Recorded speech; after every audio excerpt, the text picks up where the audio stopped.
This is Mornings with Dave King and Matt Martin. We're back. We've got Jerry Reynolds, the Car Pro, online too. Jerry, how are things going in Dallas? Buddy, everything is lovely. It's a beautiful morning here. How about you guys? It's been nice. We're not being blown away by the wind like we were a couple days ago. It's been nice. Well, there you go. So, your car of the week happens to be one that I personally drive. I just have an older model. But, man, that interior looks amazing. So what's your car of the week this week? Well, we've got the 2020 Expedition. This is the Max version, which means that it's the extended length. And it's got the King Ranch trim package, which is the top of the line that Ford makes. And It's you're beautiful. Right. The interior is just drop-dead gorgeous. This thing's got the King Ranch emblems, that are embroidered into the seats. It's on the outside. And we went quite a number of years without Ford and King Ranch doing anything together on pickups and Expeditions. But they're back now. And I got to tell you, with the president in town today, I think I could drive this thing to wherever he is and just fall right in line with the Secret Service. Because that's kind of what it looks like. It's big and it's black. But what a joy to drive. Even as big as it is, it's got such a tight turning radius that making U-turns and parking it, in parking lots and things like that really are effortless. But just, it's got the 3.5-liter Ecoboost, 400 horses under the hood, 10-speed automatic transmission. This thing, just when you're out on the highway, you just can't hear anything. The inside is so quiet. Something that Ford's always been really good at is interior quietness. But everything comes at a price. It's $81,000 on the window sticker. But for the past year, Ford has been extremely aggressive with their incentives. So, there's 0% on this thing. There's big rebates on it. There's, if somebody's looking for a big SUV and you take this and you compare it to a Chevy Suburban, for instance, this thing's going to come in net money after rebates quite a bit less than the Suburban. And I could make the argument that it's just as nice. So what? It certainly is good looking, that's for sure. Yeah. So is the Chevy Suburban, do they sell more of those than they do the Expeditions? Yeah, they do. Although Ford made a lot of gains in the last year, against the Suburban, but the Suburban has always been the number one best-selling big SUV in Texas, at least. So, I think staying aggressive with incentives, Ford is taking back some market share. The next problem they have is we got the all-new Suburban that's coming out in a couple of months that's made here in Arlington, Texas, and that's probably going to propel that thing again because this new one looks great. Yeah, so I'm going to ask you this. Now, I have a 2016, and I know you didn't like those nearly as well, and a lot of it had to do with the seat. I'm still bothered by the seat myself. I'm a bigger guy, and it kind of digs in on the sides. Yeah. But the EcoBoost engine, how different is that from the 2016 model? You've got a 5.4-liter V8 in yours, so this six-cylinder is more fuel efficient, and it's actually got more horsepower than yours, and that's just the evolution of car engines as we've gone along here. I like this 3.5 EcoBoost. I like the power. Of course, in 2018, Ford went to an all-aluminum body, which changed the weight of this thing a lot. Now, it's still heavy. It weighs over 5,000 pounds, but it's a lot less heavy than it was before they changed the body style, and then they dropped that 10-speed in there. And I got to tell you, some people worry about the higher gear transmissions, the 8 speeds, 9 speeds, and now we're seeing a lot of 10 speeds, but it's silky smooth, guys. You cannot tell. You have to look to have any kind of guess at what gear you're in, and it changes constantly, and you can't feel it. Really great technology. General Motors is putting a lot of 10 speeds in as well. Now, I just want to say, a transmission has a lot more to do with both speed and the smoothness of getting from from a lower speed to a higher speed than a lot of people give it credit for. It's true. And, with technology now, these transmissions just skip gears completely. I mean, you can be in 10th gear and step on the gas, and you'll see it immediately go to 6th gear, for instance. And it used to be that they had to go right in order. You'd have had to gone from 10 to 9 to 8 to 7, and then finally 6, and you could feel each one of those shifts. Those days are gone. This thing will take you from 10 to 6, in the blink of an eye. Yeah. So Jerry, hey, let me get a question or a comment in here, Matt. I was looking at the Car Pro USA, and they have a very interesting article in there about a shortage of new cars. Dave, let me ask Jerry, do you mind holding over, because it's getting close to a break time before we go into that? Because I know that's a big thing right now. It is a big thing, and sure, I'd be happy to hold. Okay, so we're going to take a quick break, and we'll come back, and it's a big deal. We're a shortage on vehicles. We'll talk to Jerry Reynolds right after this break.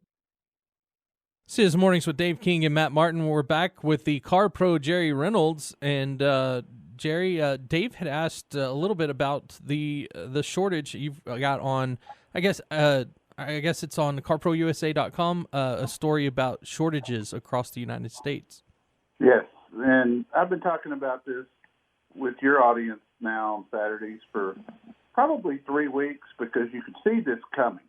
And briefly, in the car business, dealers ultimately try to stock a 60-day supply, which means that if they stopped getting cars and they sold every car they had, they'd have enough cars to last them for 2 months. Well, guess what? It's been over 2 months since they got any deliveries, because the assembly plants have been shut down due to the virus. The only reason there's still any cars around is because so many dealerships were completely closed in April. Then May rolls around, and the dealers in Texas, at least, not everywhere, but in Texas, had a big month. I mean, they sold a ton of cars, especially over that Memorial Day weekend, and now they're sitting there with empty lots. And so, I told your audience last week, although the incentives for June aren't as good as they were in May, primarily due to this shortage, used car values have gone through the roof. So if you've got a late model trade-in, you can make up that loss of rebates by trading your car in. Because I watch auction prices. I watched them yesterday, and cars are bringing thousands over the book value, if you will. But yeah, the shortage is real, especially if you're looking for late model or new pickups. Chevy's got probably the worst problem. Ford is next. Popular SUVs, they're getting short in supply. Some of them are really short. Tahoes are short. The Ford Edge, the Ford Ranger. This article talks about, there were 2 articles in the news this week, one at CNN and one that USA Today carried, that talks about exactly what I've been telling everybody was going to happen. And it's here. Now, how long will it last? Through the end of this month, for sure. The assembly lines are cranking out cars as quick as they can.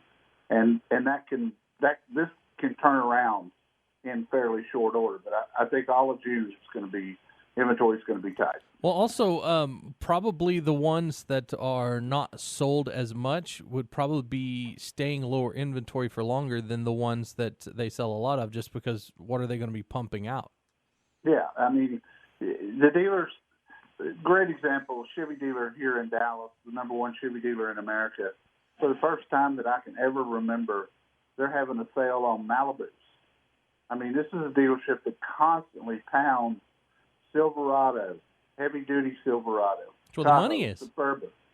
And they're having a Malibu sale, because that's all they got. Yeah. They sold everything Jerry, that made them a lot of money. Let me ask something here, Jerry. Do you have any idea how many cars can they make a month in Detroit or in car maker? So it depends on, how many shifts they run, and it's slower now because they're taking extra precautions to wipe everything down after a shift leaves. When the new Suburban and Tahoe and Yukon and Escalade start ramping up here for 2021 models in Arlington, they can crank out 53 to 55 SUVs per hour. Wow. So that's a bunch. It can happen pretty quick. Of course, you got to get them from the assembly plant to the dealerships too, which is time consuming, usually a couple of weeks. Well, that was what I was going to ask. Some of these that are made in other countries, are they going to be a lot harder to get a hold of than those that are made in the U.S.? It's going to take longer. I mean, Toyotas that we see here come into the port in Houston, the ones that are made, in Japan. It adds about another week to the transit time from when it leaves the factory to when the dealers get them here. So it's going to take a little longer on the Toyotas. And I'll tell you, I had a listener last night email me from Lubbock and said, "Hey, I can't find a Highlander. What is going on?" Dave, was that you? No, it wasn't Dave. But he wanted a very specific color, and he wanted it to be the limited model. They're just not out there. Yeah. Anything else going on Car Pro USA that you want to highlight there? Today, a little later in the day, I want to call attention to a Ford recall that was announced yesterday.